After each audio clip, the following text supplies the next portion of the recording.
Mochi Health is here to help you start your weight loss journey with caring, personalized support. Meet one-on-one with board-certified obesity doctors and registered dietitians who truly listen and understand your unique needs. Eligible patients can access affordable GLP-1 medications delivered right to their door each month. No insurance? No problem. Mochi Health accepts FSA and HSA, making care accessible and affordable. And with 24/7 customer service, you'll never feel alone on your path to better health. Get started with Mochi Health today. Take the free quiz at joinmochi.com and use code AUDIO40 at checkout for $40 off your first month of membership. That's joinmochi.com with promo code AUDIO40.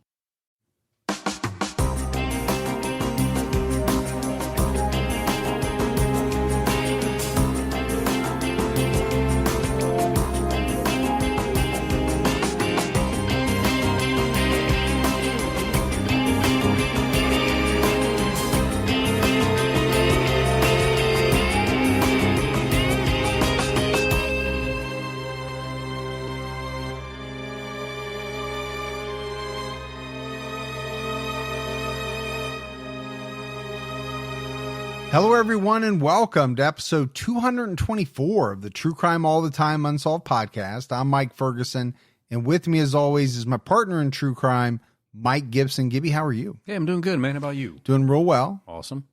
You and I had a little homemade dinner tonight that I whipped up myself. I was very proud of. You're like Chef Boyardee. Or Chef Boyardee. Yeah, that one too. That one too. But yeah, we got a couple of really good episodes on tap. This episode that we're getting ready to do, we're in Australia. On TCAT, we also went to Australia to talk about serial rapist and serial killer Peter Dupas. Pretty much a monster. Yeah, absolute monster. He did some extremely vile things, but it's a good episode. Make sure you check that out. Gibbs, let's do our shout outs. For Patreon, we had Brenda Mangandy. Hey, Mangandy. Elliot Gower. What's up, Gower? Paula. Hey, Paula. Talia Kennedy. Hey, Talia.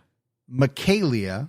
What's going on, Michaelia? Rachel Pemrick. Hey, Rachel. Rhonda Stahl. Hey, Rhonda. Tony Kelsey. Thank you, Tony. Sarah MacArthur. Hey, appreciate that, Sarah. Marta Torres. Hey, Marta. Vameli Perez. Perez. Karina Chantalal. Ooh, Chantalal. Sierra Dandridge. Hey, Sierra. Emily Graham. What's going on, Emily? Rick Lowe. Hey, Rick.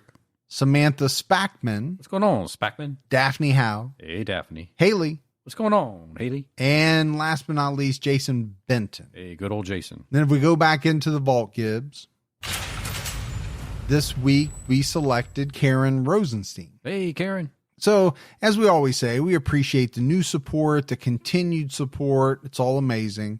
We had some great PayPal donations as well from Kathleen Martin. Hey, Kathleen. Jennifer Benson. Appreciate that, Jennifer. Kayleen Hansen. What's going on, Kayleen? Kathy Anderson. Hi, Kathy. And Teresa Summers. Well, thank you, Teresa. So appreciate that support as well. All right, buddy. Are you ready to jump straight in to this episode of True Crime All the Time Unsolved? Let's do it. We are talking about the mysterious Mr. Cruel. So we're headed to Australia. I said that. We're actually headed to Melbourne.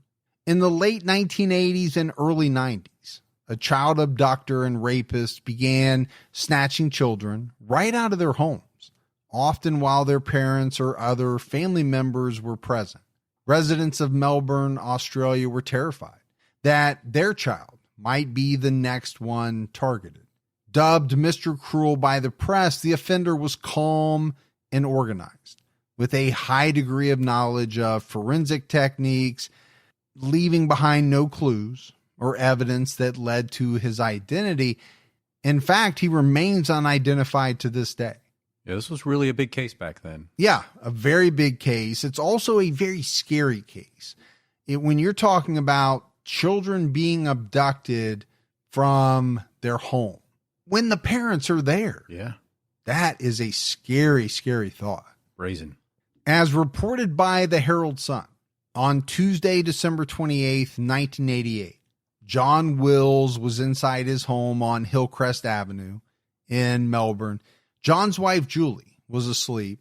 So were his 4 daughters, Now, John suffered from insomnia, as a lot of us do. I do from time to time. I really have a hard time going to sleep sometimes. Well, I know. I'll get those text messages from you. Yeah, late at night or early in the morning. Yeah.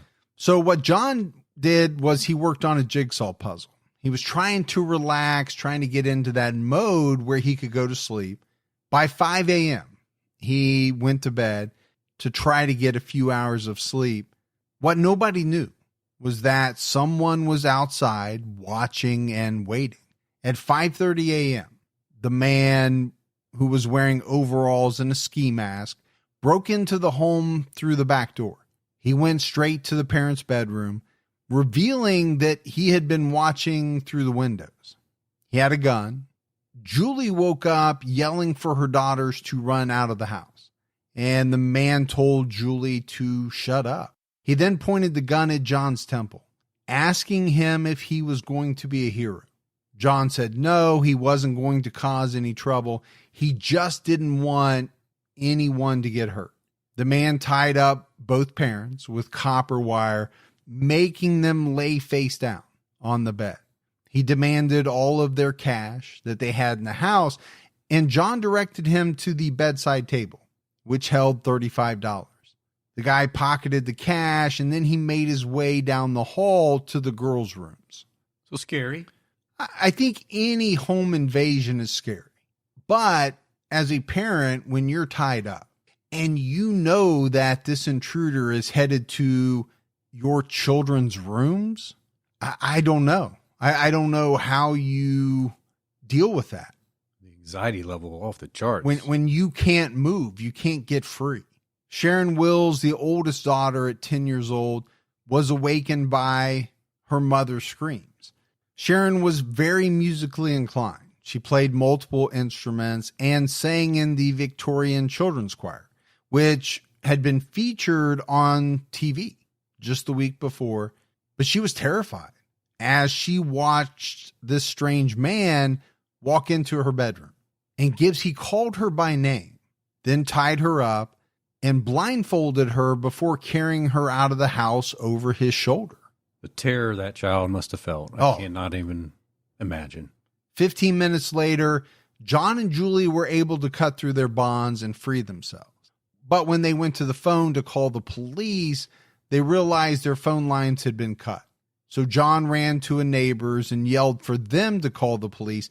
He then ran through the neighborhood, yelling for his daughter, Sharon, hoping that somehow she had managed to get away from her abductor. When police arrived, they set up a perimeter to question every driver that passed by, and they looked through the windows of every car, hoping to spot Sharon before her abductor made it past their net. Police also searched the surrounding suburbs, but they found no evidence and no trace of Sharon. They also found out that no one had seen anything relevant to the abduction. And her parents have to be going crazy at this point. Yeah, but, it's 5:30 in the morning. How many people are out? Again, there's probably not going to be many people who would have witnessed what happened. And I think, on the part of police, Gibbs, they know the statistics in a situation like this type of abduction. The FBI has stated that once a victim is transported in a vehicle away from the site of their abduction, the odds of them being killed rise exponentially. The abductor wants to get the victim out of any public areas. They want to get them to a remote or private location. Well, I think they want to get them to a private location sometimes because of the bad things they want to do. Well, yeah, it's hard to talk about, but, some of these people, they want to be able to take their time, right? They want to live out whatever sick fantasy they have in their head, and they don't want anybody to disturb them. Leading this case was Detective Johnson. He initially wondered if the Wills would receive a ransom demand. And I think Gibbs, as the family and as the police as well, you're hoping for that. Because if you don't get a ransom demand, I think in the eyes of the authorities and the family probably as well, that's a bad sign. Sure, yeah. At least with the ransom demand, you feel like you have some type of hope. Yes. Now, they're probably also basing that on the fact that the abductor had demanded and stolen the cash in the home. So maybe money was some type of motivating factor for his actions. But when no ransom demands were made, police began to wonder if the robbery was a ploy to mislead them. The police had no substantial leads in the case, and they told the Wills they should prepare themselves for the worst. Something no parent wants to hear. No, and it devastated John and Julie. Detective Johnson told the press that Sharon's abductor was around 20 years old, Caucasian, wearing bib overalls and a black ski mask.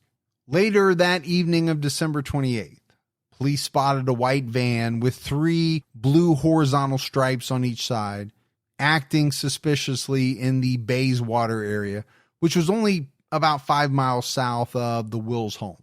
The van was driving with its headlights off and narrowly missed plowing into another vehicle.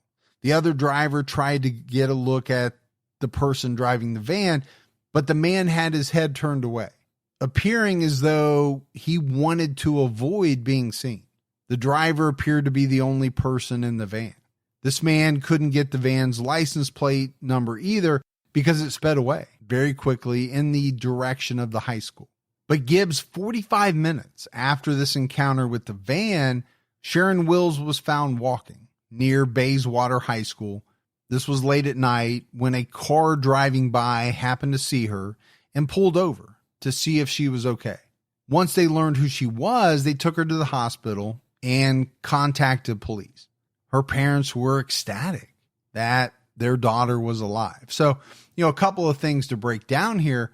Number one, you have a good Samaritan who sees a young girl and knows that, okay, this young girl shouldn't be out at this time of night, makes the decision to pull over, make sure she's okay, finds out who she is, and does the right thing.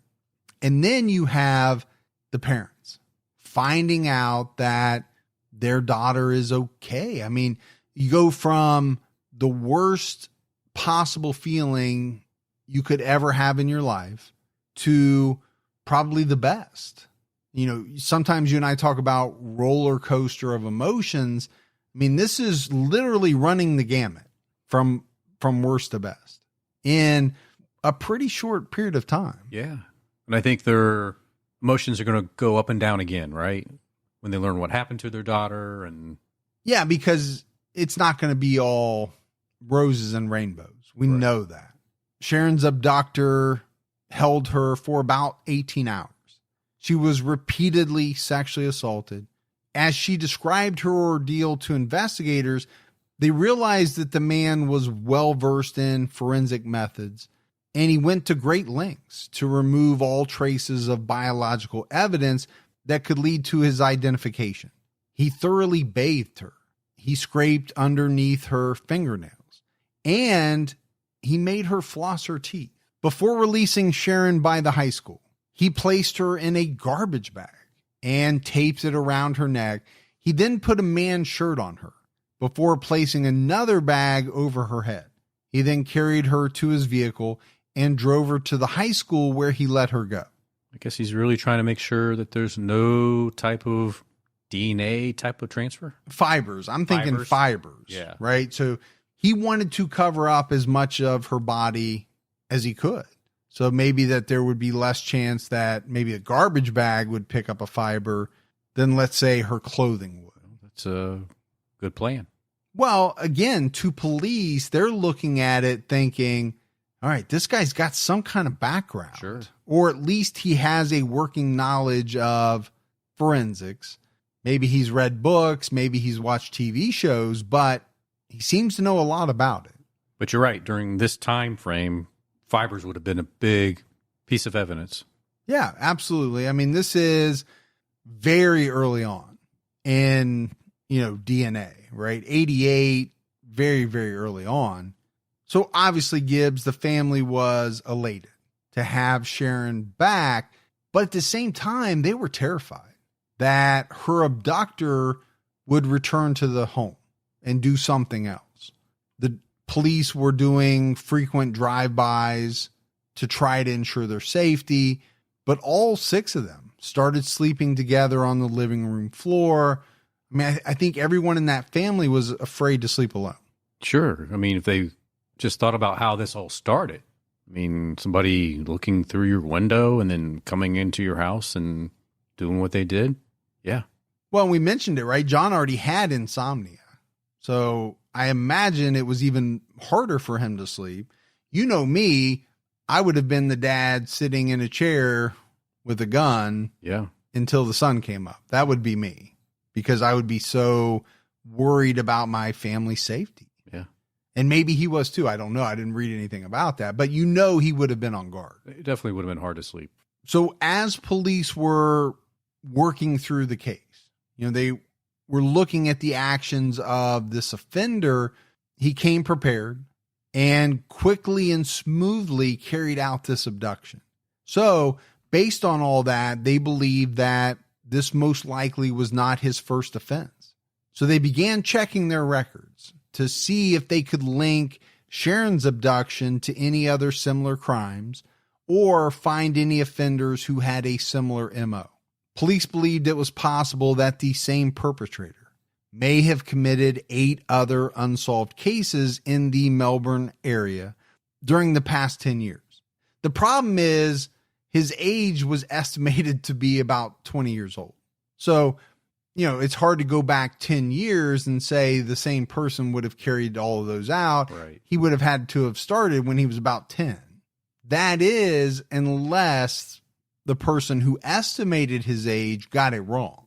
And that's something that has come up in a number of cases that you and I have done. You know, age estimation is not the easiest thing in the world. No. For many people. You still think I'm 70 years old. I do. And you're 75. And I just can't get it through my head that you've aged 5 years since the show started. I get it.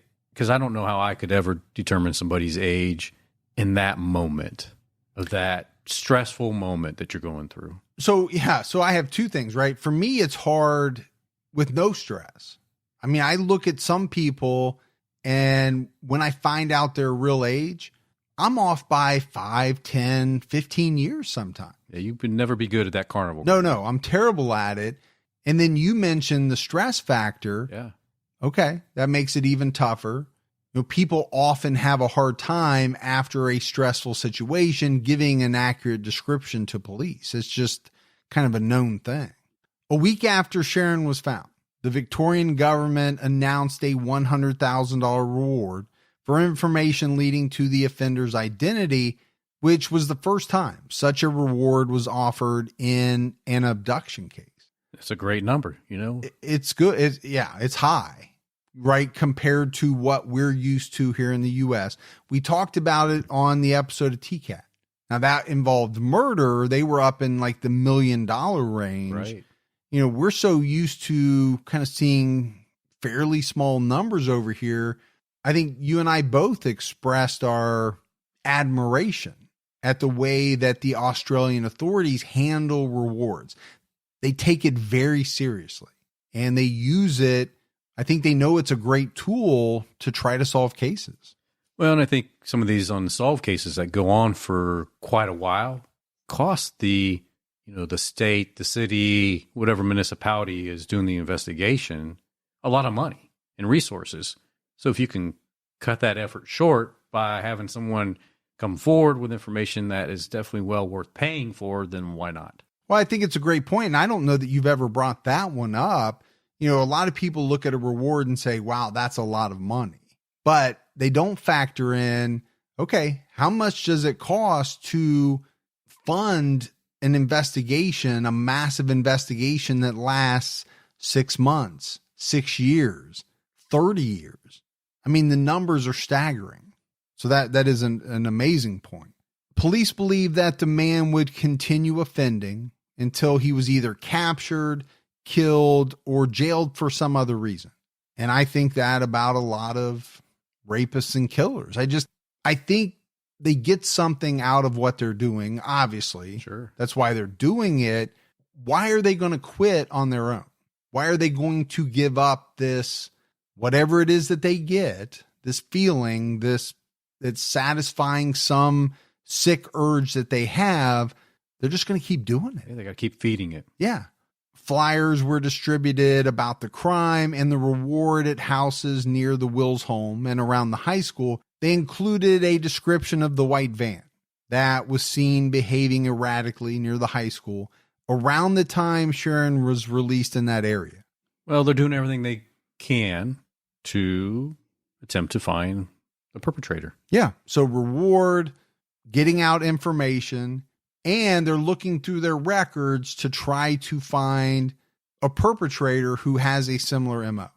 Craving your next action-packed adventure? Audible delivers thrills of every kind on your command, like Project Hail Mary by Andy Weir, where a lone astronaut must save humanity from extinction, narrated with stunning intensity by Ray Porter. From electrifying suspense and daring quest to spine-tingling horror and romance in far-off realms, unleash your adventurous side with gripping titles that'll keep you guessing. Discover exclusive Audible originals, hotly anticipated new releases, and must-listen bestsellers that hook you from the first minute. Because Audible knows there's no greater thrill than the one that speaks to you. Discover what lies beyond the edge of your seat. Start your free 30-day trial at audible.com/WonderyUS. That's audible.com/WonderyUS. On July 3rd, 1990, two sisters, 13-year-old Nicola Linus and 15-year-old Fiona Linus, were at home in Canterbury, an affluent suburb of Melbourne. It was about 10 miles west of the Wills home. The Linus family was from England, and they had just moved to Australia 4 years prior when the father got a new job. Parents Brian and Rosemary were out to dinner with friends on July 3rd, and the two sisters were in bed by 10 p.m. At around 11:30 p.m., an intruder forced open a window at the back of the home and entered with a handgun and a knife. He woke up both girls and threatened them with the weapons if they didn't remain quiet. He tied up Fiona and told her to tell her father that he wanted $25,000. The offender then took Nicola into another room and told her to get her school uniform, which he put in a bag along with a pair of her underwear. Creepy. Very creepy. The whole thing's creepy. Now, if we look at the $25,000, okay, that's a lot of money. That's not something that most people are going to have around the house. You could look at that as somewhat of a ransom demand. Mm-hmm. And I think the police probably do later on. After locating keys to a car, the man forced Nicola into the car, which was in the home's driveway, and he drove off with her. The man dumped that car a few blocks away and switched to another car. It was shortly after midnight that Brian and Rosemary returned home to find their oldest daughter missing and Fiona tied up in her bedroom. They immediately called the police. Officers showed up. Two officers stayed inside the home, waiting for the kidnapper's ransom call. That's because the parents were willing to pay the $25,000. Oh, yeah. They just wanted Nicola returned to them safely.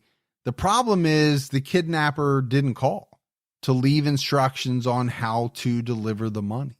So police went to the media and they implored the kidnapper to get in touch with them or get in touch with the family.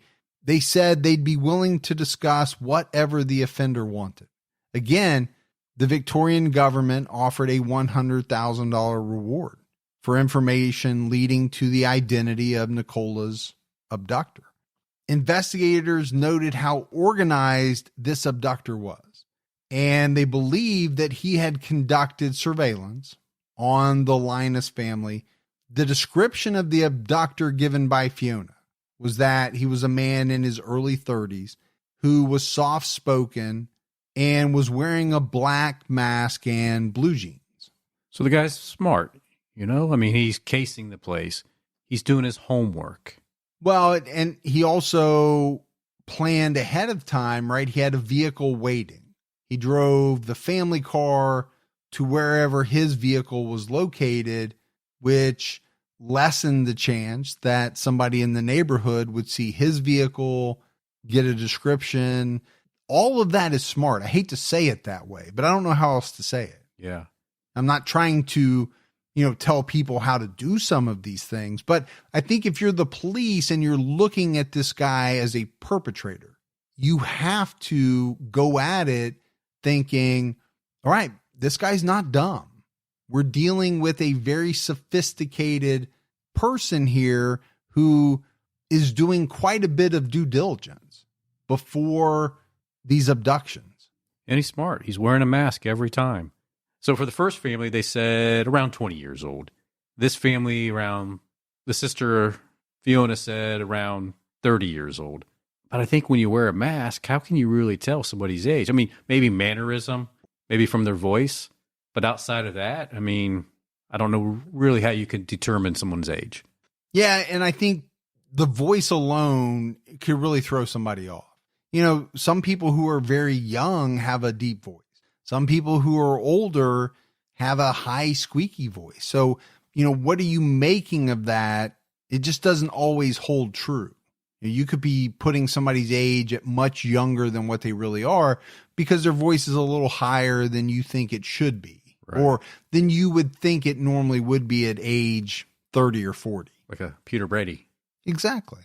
In an interview with the newspaper The Age, Tim Monroe, a forensic psychologist, said he was puzzled by several aspects of the case. First of all, the ransom demand of $25,000 seemed much too low for a planned kidnapping. Monroe also said whether the abduction was impulsive or planned, the person is a disturbed individual. It's someone who can't empathize with the family of the victim and is someone who is very directed to his own demands. He seems to be in touch with reality. There's no indication that he's suffering from a psychotic influence. That's probably a good thing. If he's in touch with reality, he will probably calm down and release the child. The important thing is for him to make contact so a dialogue can happen and rapport can be established to take the edge out of the situation. Okay, I get what he's saying. De-escalate the situation. Well, and to be able to do that, this person needs to be in touch with reality, right? They need to be operating on kind of an even keel. Right.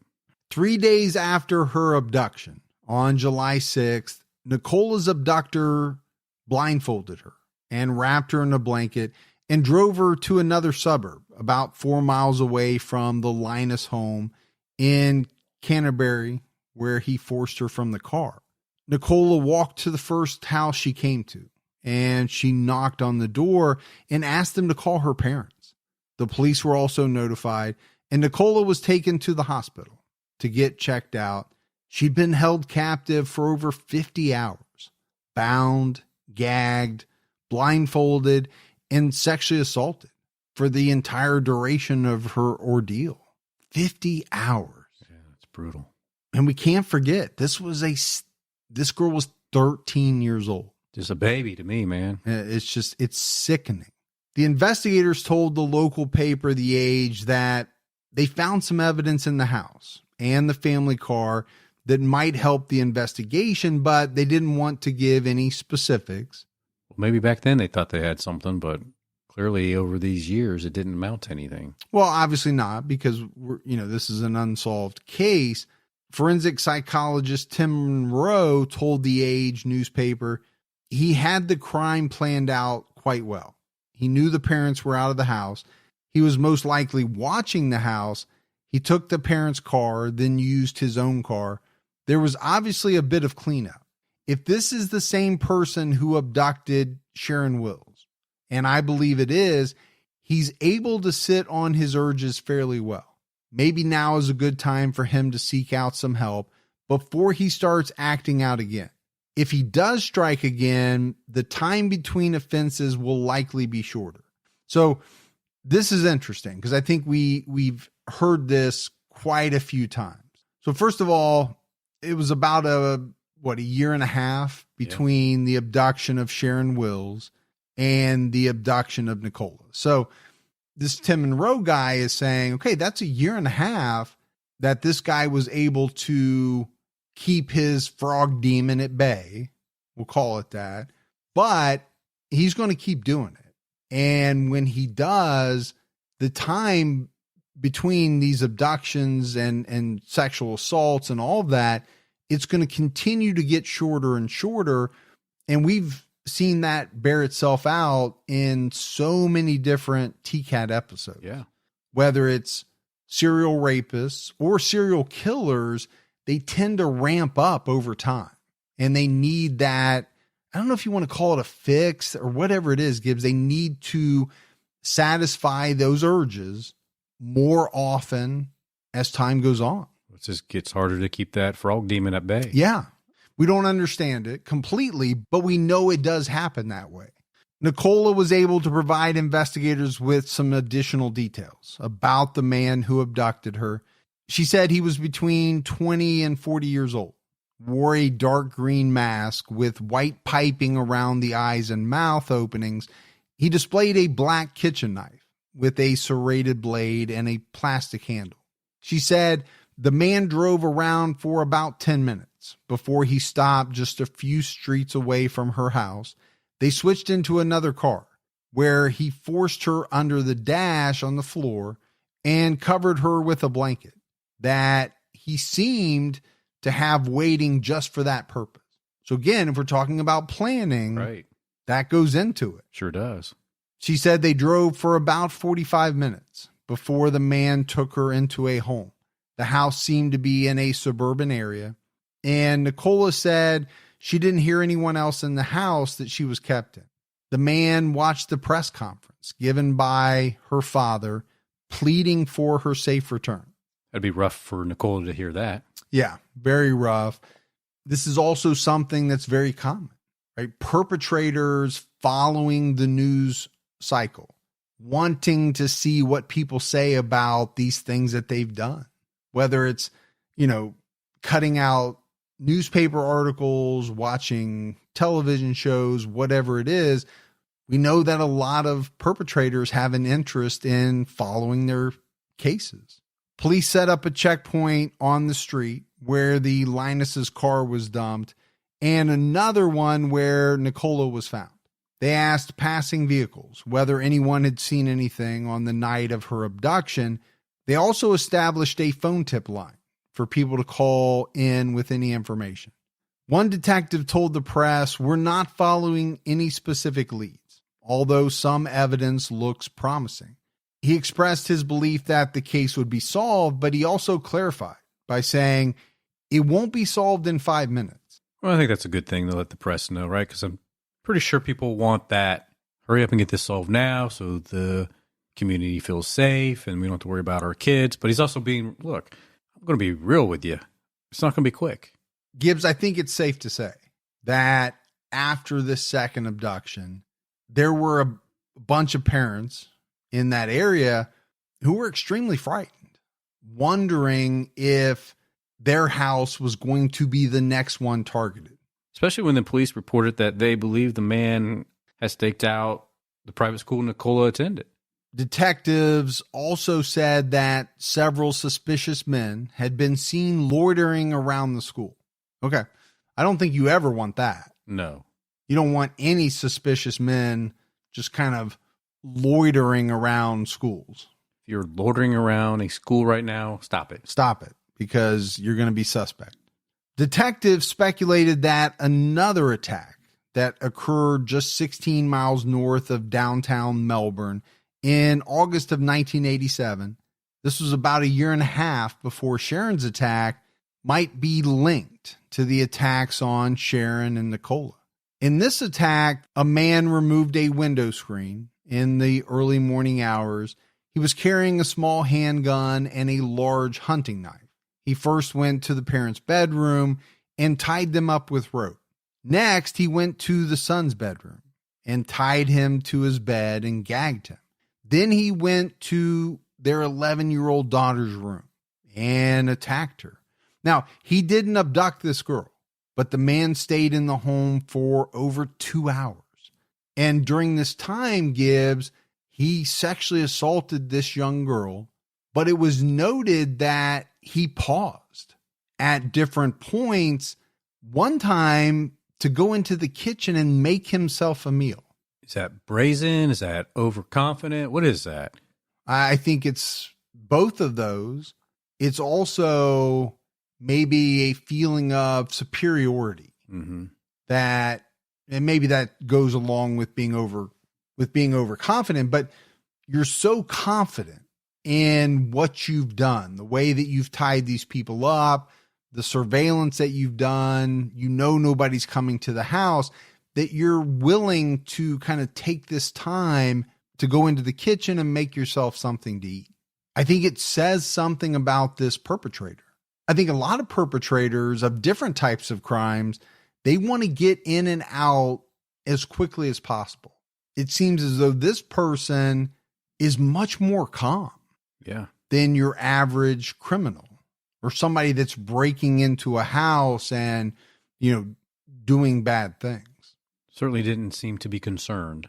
No, because if you were, you wouldn't take the time to make a sandwich. The family told police that the man stole a box of classical records and a blue winter coat.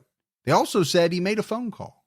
During the call, he referred to the person on the other end of the line as Bozo and warned him to move his children or they would be in danger.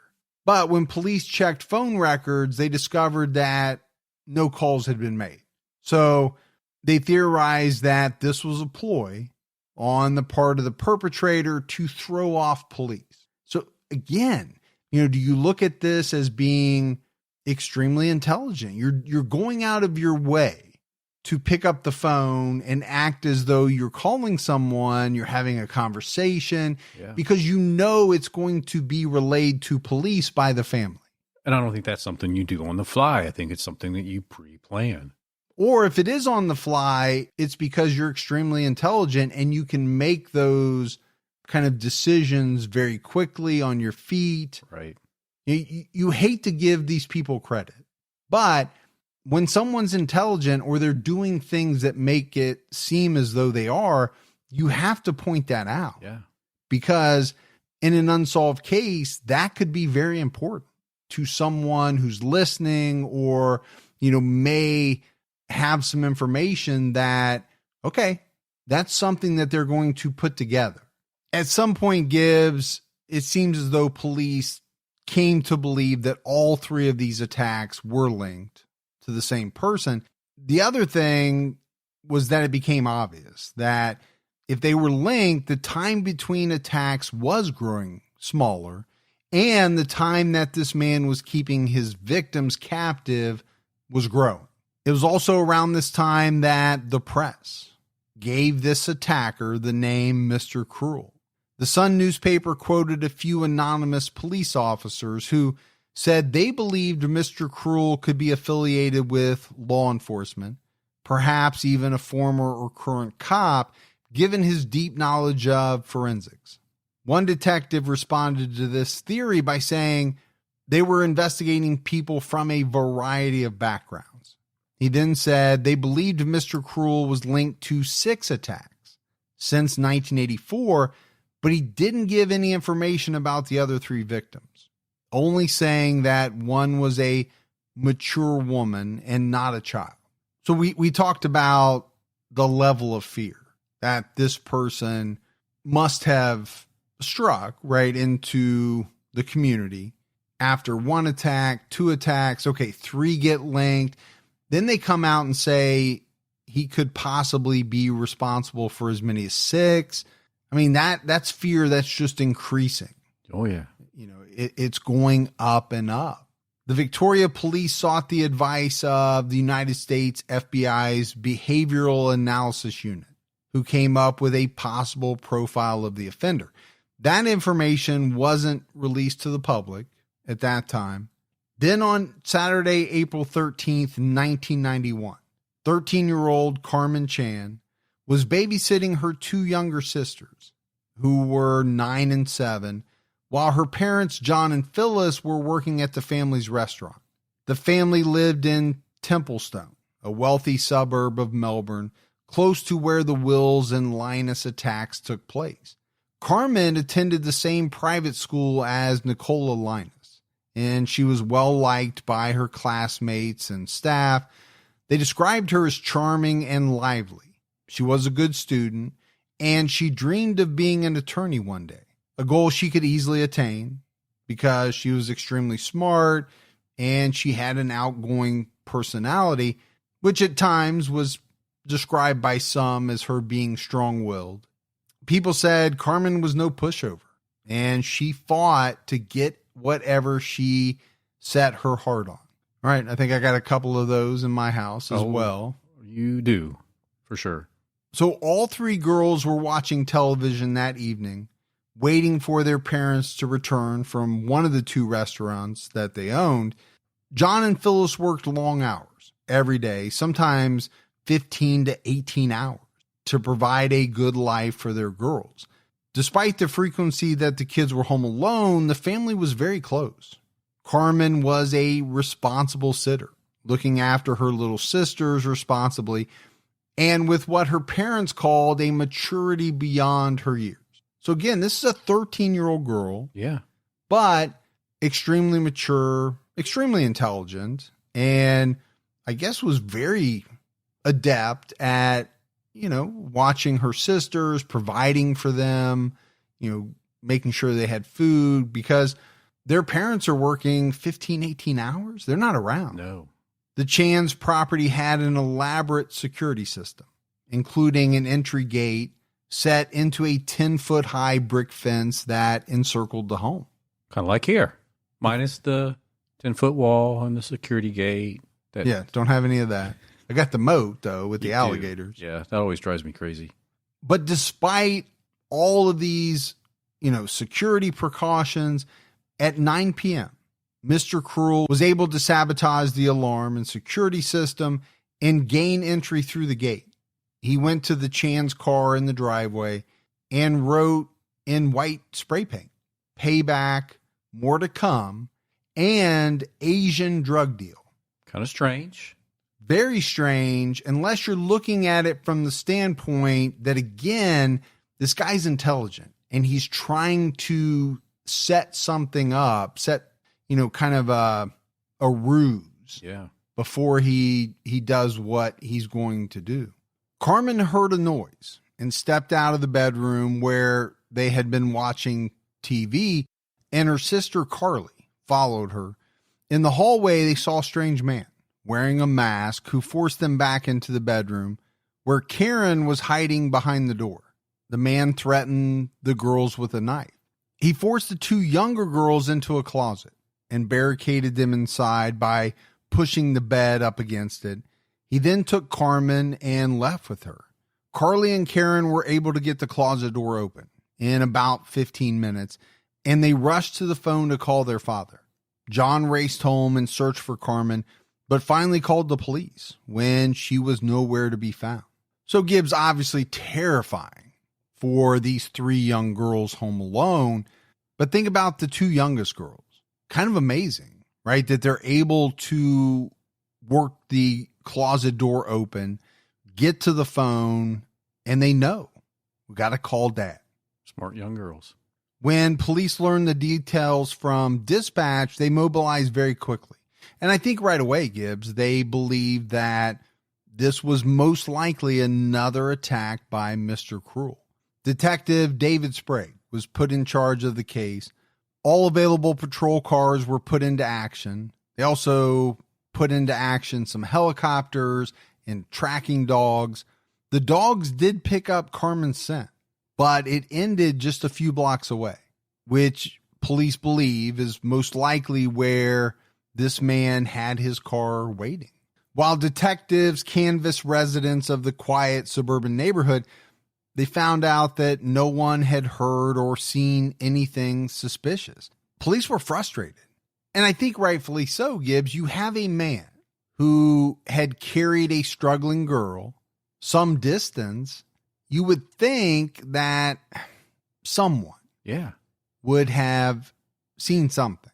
That type of action would have drawn the attention of someone. Yeah, especially with her personality, knowing that she was strong-willed. You think maybe she put up a little bit of fight. They got some details from the two younger Chan sisters. They described the intruder as 25 to 35 years old with a slim build, He wore a tracksuit, sneakers, and a mask. So again, we're in the right age range. I mean, they're not saying this person was 60 years old or, something like that. The other thing that detectives noted was that the attack occurred during a school break, as had the attacks on Sharon Wills and Nicola Linus. Detective Sprague didn't give many specifics to the press, but he said Mr. Cruel was becoming more vicious with his victims with each subsequent attack. Dr. Paul Wilson, a criminologist, told the Sydney Morning Herald newspaper, "I think if he's caught, a lot of people will be shocked. They might have known him as a quiet, intelligent, even introverted man. His personality could be similar to Peter Sutcliffe, the Yorkshire Ripper." And that guy was a piece of work, Gibbs. We covered him on an episode of TCAT. We did. Dr. Wilson also speculated that Mr. Cruel followed his own publicity in the press and liked reading about his crimes and watching the news about it on TV. We already talked about that. And I think that was confirmed by, a victim. Yeah. She said that. Detective Sprague appealed to Mr. Cruel to release Carmen, saying that she had asthma, she didn't have her inhaler with her, which could be potentially life-threatening, especially if she was upset. The Chans gave emotional, heartfelt appeals for Carmen to be released, and her sisters both wrote letters talking about her safe return. But by Friday, 6 days after she was taken, Carmen was still missing, and police knew. The longer Carmen was missing, the greater the concerns were for her welfare. Detective Sprague told the press that in his 25 years on the job, he'd never tracked such a calm and collected individual who had such a vast knowledge of forensic science. And that has to scare people. It's very scary, but they keep coming back to this forensic knowledge, forensic science. I mean, you can see, Gibbs, why a lot of people speculated back then and still do, I think to this day, that this offender could potentially have been either a member of law enforcement or at one time a member of law enforcement. Right. As they had in the previous two cases, the Victorian government announced a $100,000 reward for information leading to the arrest and conviction of Carmen Chan's abductor. Police conducted an extensive canvass of the neighborhood. They distributed flyers with information about the case, and they asked everyone to call in tips. They also set up roadblocks to question motorists who normally traveled through the area. That's a good way to see if there's any additional information, right? I mean, you set these checkpoints, roadblocks, whatever you want to call them, so you can sit there and have the opportunity to interview these people. What do you remember happening on this day? Did you see anything out of the ordinary? Yeah, you almost have to do it that way because it's hard to go to people's houses. You don't know exactly who's traveling the roads. Right. Much easier just to stop people on the road and say, "Hey, do you travel this route all the time? Did you see anything on such and such a date?" But despite over 3,000 tips being called in and the police compiling a list of over 130 people they believed to be capable of the crimes, they had no leads. Police spoke to students at the private school. By Monday, April 29th, the hope of finding Carmen alive had dwindled. I think by that point, Gibbs, investigators began fearing the worst. The police formed a task force named Operation Spectrum to investigate the crimes of Mr. Cruel. Detective Sprague was put in charge. They created a poster that featured the photos of Carmen, Nicola, and Sharon with certain details known about the perpetrator. It was posted in every police station, printed in every newspaper, and displayed in every railroad and subway station, along with area shopping centers. So they did a good job, right? Distributing, get it in and out there so people could see it, keep it top of mind. Yeah, it's important. On May 2nd, Phyllis Chan wrote an open letter to the man who abducted Carmen, which was printed in all area newspapers. It read, To the man who took Carmen Chan, dear Mr. Kind, not Mr. Cruel, we miss Carmen very much. Please let Carmen go. We know you are a kind and caring person. We hope Carmen is safe with you. School is resumed, and it would be nice if Carmen could return to school. Thank you for letting her free, and we can rebuild our lives. Please hear our plea. Love from the Chan family, mother, father, and sisters of Carmen. It's a good plea. Well, it's a good tactic. Right? You're not trying to anger this person who has your daughter. So you don't want to say, hey, Mr. Cruel. Right. What you want to do is appeal to this person and hope that that breaks through the nasty exterior or whatever you want to call it, gets to the heart, and it makes this person see Carmen as an individual, right? As a person instead of an object. Right. That's really what you're hoping for. Because then there's a greater chance that I think the humanity comes out, if there's any in there, and he lets her go. An unnamed investigator with the task force told the Age newspaper, after 3 weeks of Carmen being held, it's not looking good. In the past, he's let them go. This one has gone on too long. It's been 3 weeks, and there hasn't been any contact. He probably has a good knowledge of body disposal, which means we'll never find her. Okay, I'm just going to come out and say it. That is rough for a detective, an investigator to say that to the press, because you know that's going to get back to the family. Absolutely. Now, is this person completely wrong? No. Is it something that needs to be said at that point in time to the press? No, I don't think it is. No, I don't think the press needs to hear it. I don't think the parents at that point needed to hear that. No, absolutely not. You got to keep the hope alive. It sounds to me like this investigator has no hope. Almost a year to the day after Carmen's abduction, a dog walker came upon the skeletonized remains of a young girl. It was discovered to be Carmen Chan. Her skull had 3 bullet holes, which was determined to be her cause of death. Police theorized that Carmen probably fought with her abductor, or at some point took off her blindfold and saw his face, leading to her death. And I think, Gibbs, we talked about it. You even touched on it a little bit ago. Most people who knew Carmen said she most likely would have fought her attacker. She had such a spirited personality. She was feisty. Yeah. And Mr. Cruel had told one of his other victims, my freedom is more important than your life. That's a big statement right there. So if it really did go down that way, and he thought that she could later identify him, it sounds like he had no qualms about making sure that didn't happen. Carmen's family was heartbroken, but at least they could give her a proper burial, and they knew what happened to her. Now, after this discovery, one of the things that the authorities theorized was that this action, the action of Mr. Cruel killing Carmen Chan, may have caused him an extreme amount of anxiety, to the point where he may have sought psychological treatment.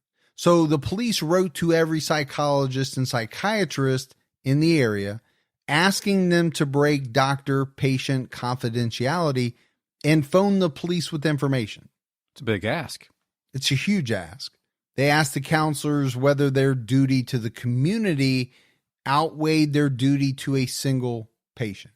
And, it's pretty important, but the letters had the backing of the president of the mental health agency and included the profile of the offender and other information about the cases.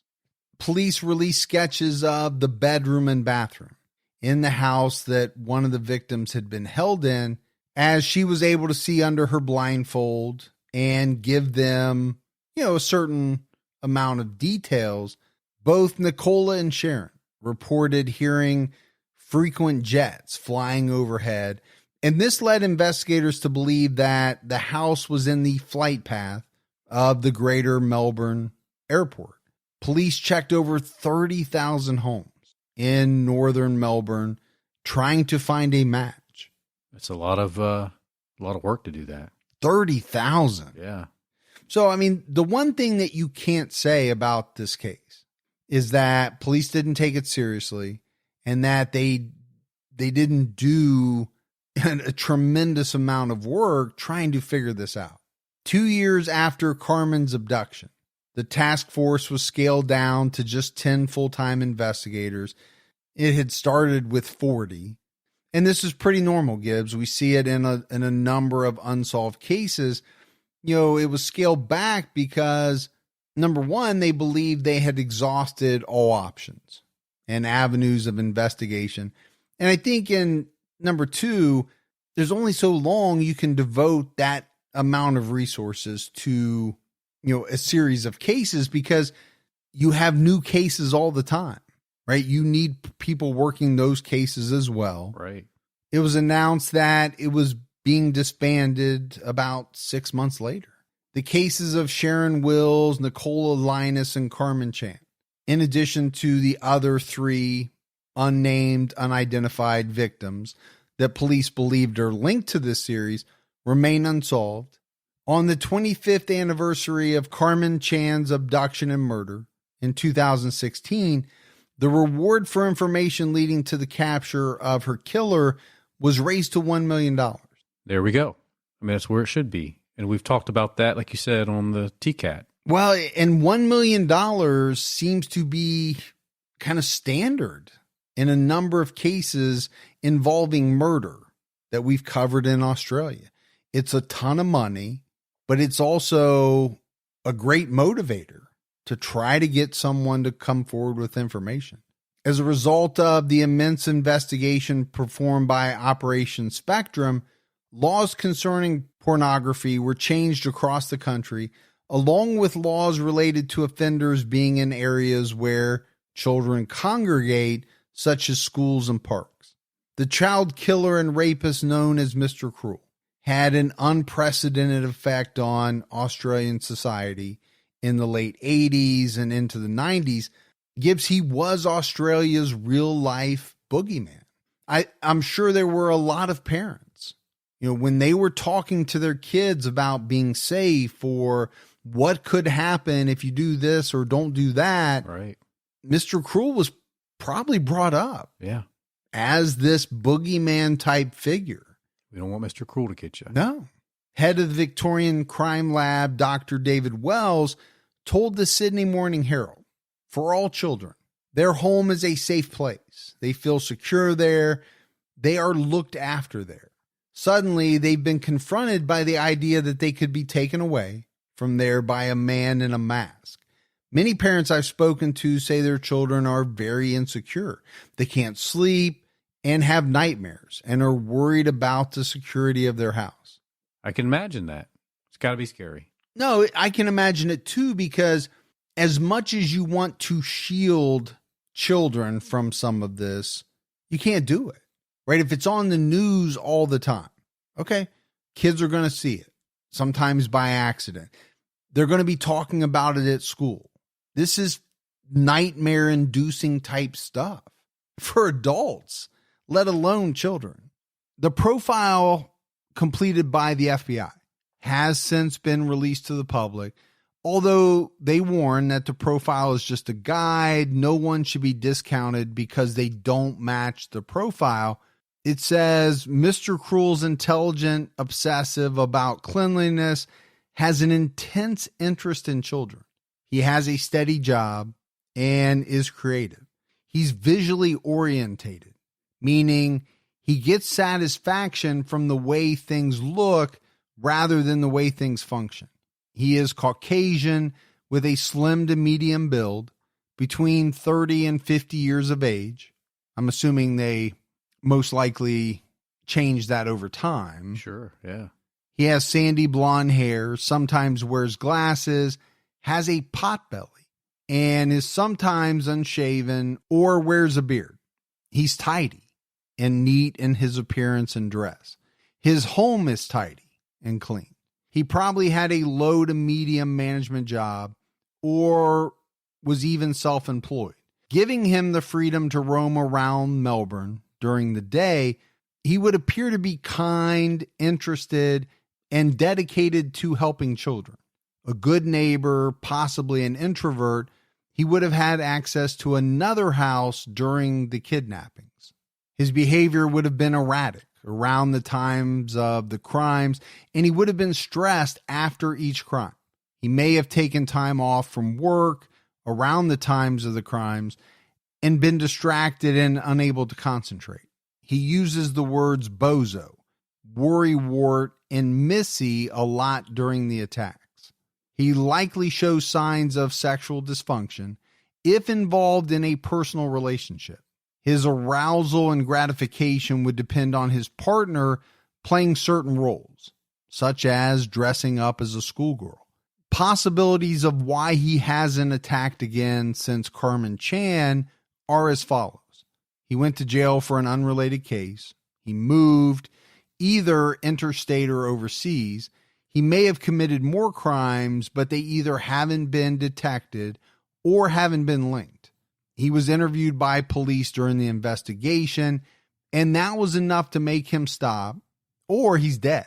So I think you're covering pretty much all the... That's a rainbow there. all the different possibilities. We talked about forensic psychologist Tim Monroe.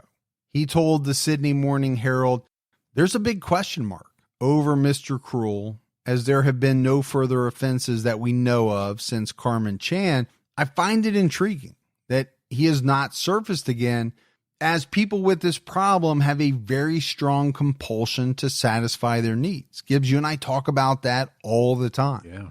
They're not going to stop on their own. So that's where, to me, you get back to, okay, he hasn't stopped voluntarily. Either he's moved on, right, and is still doing those things, or was still doing those things somewhere else. Yep. He was incarcerated, or he died. Yeah. I really believe you're getting into those types of areas.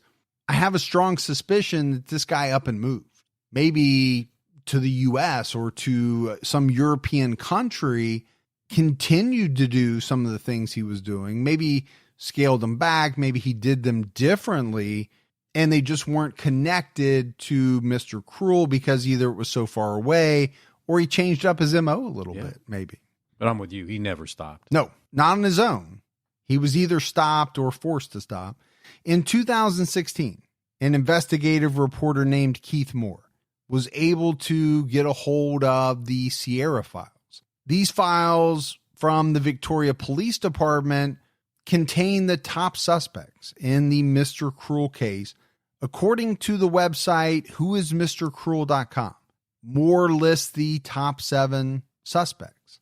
A former university lecturer and convicted sex offender, Dr. Brian Allen Elkner, is listed on the website. According to the website, Elkner attacked 6 girls between 1972 and 1974. He was convicted and received 10 years for sexual assault in 1974, but was released early in 1979. Dr. Elkner has publicly claimed he is not Mr. Cruel. And it's interesting, Gibbs, but he is the only person on the website who's actually named. The remaining suspects on the Who is Mr. Cruel website, they range from 32 to 43 years of age. Some have criminal records, but they all deny being Mr. Cruel, and most deny being a suspect in this case. Now, first of all, who's going to come out and say, yeah, I'm Mr. Cruel? Right. Nobody. And why would you want to say, oh, and I am a suspect in this case? Yeah. Well, just deny everything. Exactly. Right. But, you know, the question remains, who is Mr. Cruel? And another question is, where is he now? If he's still in Australia, let's say if he's still in the Melbourne area, right, or really it doesn't matter where he is. If he's alive and free, it's hard for me to say that children are safe anywhere in the vicinity of where he is. Yeah. Because I can't say that. He's got a problem and he's not going to stop. Yeah. Victorian police are still actively working the case, and they strongly encourage anyone with information to phone in. You can remain anonymous. So as we wrap up this case, I think we've talked about most of it. No doubt that Mr. Cruel, to me, is a very apt name. And most high-profile offenders, they get a moniker, normally from the press. Most of them are pretty descriptive. Yeah. This guy is cruel. He's done heinous things to very young children. I'll go back to the one topic, which is, to me, a guy like this doesn't stop on his own. So the fact that they couldn't link him to any other crimes around that area means to me that most likely he left after the murder of Carmen Chan, because maybe he got scared that they would close in on him or something. I don't know. I think most likely he went to another area, but kept doing something similar, maybe switched it up enough that, authorities were just never able to link his future crimes with his past crimes. And that makes sense. That's why it's still unsolved. But that's it for our episode on Mr. Cruel. This is one that obviously they could solve. Yeah. One day. I think they're going to have a real tough battle, and they have had a really tough time. I just don't know what they have to go on. He was careful. He was meticulous. He wore a mask. He obviously did some things to try to limit transference, leaving behind any evidence. People like that are scary because they're very tough to catch. Exactly. But we got some voicemails, Gibbs. You want to hear those? Let's hear them. Hey, guys, this is truck driver Steve. Well, I'm not down in Southeast Texas right now. Hauling a little oil up here in Wyoming and Colorado to keep everybody moving. But I was just trying to get caught up because I don't have service very much. And the Regina Boss case, at the trunk, it was not closed. Her guitar was in there. How simple would it have been for somebody to walk up and stick a gun in her face, make a sound? We got problems. Looking down the barrel of a 45, yeah, I know you should scream, but hey, things may not happen that way, depending on the person. But anyway, started the next case, hadn't even got into it. And Gibby, you're talking about the Renegades and something about mount up. Well, partner, that was in Young Guns, and it was regulators. Mount up. Anyhow, y'all boys have a good one. Bye-bye. Mount up. Yep. I actually got a bunch of emails about that Did one. you? Yeah. Because I have to, and I shouldn't say I have to do. I love to get emails, but I always get a bunch when you say something off the wall, something that everybody thinks you should know. Now, I didn't catch it either. And I love that movie, Youngbloods, and Youngbloods 2. Young Guns? Yeah, Young Guns. I can't even say it right. I loved Youngblood too, though. Wasn't that like a hockey movie or something? I think it was. With Rob Lowe, Youngblood? It was. Yeah. Yeah.